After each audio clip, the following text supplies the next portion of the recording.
ओम शांति। 9-8-23 का मुरली है, तो ब्रह्मा कुमारी का मुरली है। 9-8-23 का बाबा बोले, मीठे बच्चे, ज्ञान की धारणा तब होगी जब देही अभिमानी बनेंगे। देही अभिमानी बनने वाले बच्चों को ही बाप की याद रहेगी। देही अभिमानी मतलब होता है आत्म अभिमानी। बाबा बोल रहे हैं कि ज्ञान की धारणा तभी होगी जब हम आत्म अभिमानी बनेंगे। अभी हम लोग देह अभिमानी हैं। देही मतलब होता है आत्मा। फिर बाबा प्रश्न किए कि किस एक भूल के कारण मनुष्यों ने आत्मा को निर्लेप कह दिया है। उत्तर है, मनुष्यों ने आत्मा से परमात्मा कहा। इसी भूल के कारण आत्मा को निर्लेप मान लिया। लेकिन निर्लेप तो एक शिव बाबा है जिसे दुख सुख मीठे कड़वे का अनुभव नहीं। आत्मा तो कहती है फलानी चीज़ खट्टी है। बाप कहते हैं मेरे पर किसी भी चीज़ का असर नहीं होता है। मैं इन लेप छेप से निर्लेप हूँ, ज्ञान का सागर हूँ। वही ज्ञान तुम्हें सुनाता हूँ। तो समझे बाबा क्या बोले? बाबा जो हैं ये मीठे कड़वे का अनुभव उनको नहीं है।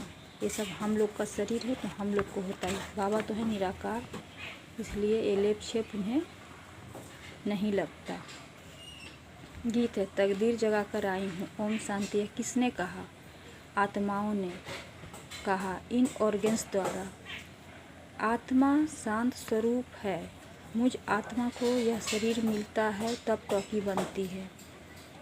शरीर द्वारा अनेक प्रकार का कर्म करती हूँ। पहले यह निश्चय करना है और सत्संग में मनुष्य को सुनाते हैं। और जिस भी सत्संग में जाइएगा तो मनुष्य को सुनाते हैं। देहधारी बोलते हैं, कहेंगे फलाना महात्मा बैठा है। यहाँ यह बातें नहीं हैं। ब्रह्मा कुमारी में कोई गुरु नहीं है। वहाँ पर कोई मनुष्य को गुरु नहीं समझा जाता। तुम समझते हो हम तो आत्मा हैं। यह शरीर रूपी ऑर्गन्स है। हम लोग क्या है? एक आत्मा है। शरीर हमारा ऑर्गन्स है। आत्मा परमपिता परमात्मा द्वारा सुन रही है। हम लोग का आत्मा जो है परमात्मा के द्वारा सुनती है, जिसका एक ही नाम है शिव। शिव ही उनका नाम है, वही सबसे श्रेष्ठ है।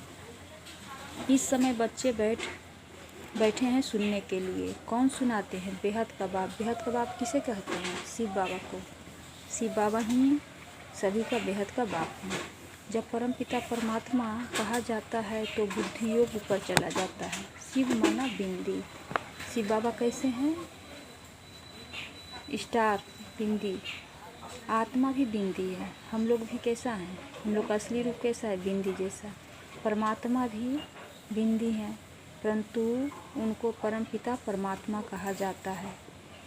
वह बाप हुआ और आत्माएं बच्चे ठहरे। तो परमात्मा हमारे पिता हैं और हम सभी उनके बच्चे हैं। और आगे पढ़ने के लिए और जानने के लिए आप 9-8-23 का मुरली आप नेट पर निकाल कर पढ़ लीजिए। मैं आप लोगों को थोड़ा सा ही पढ़ कर सुनाती हूँ।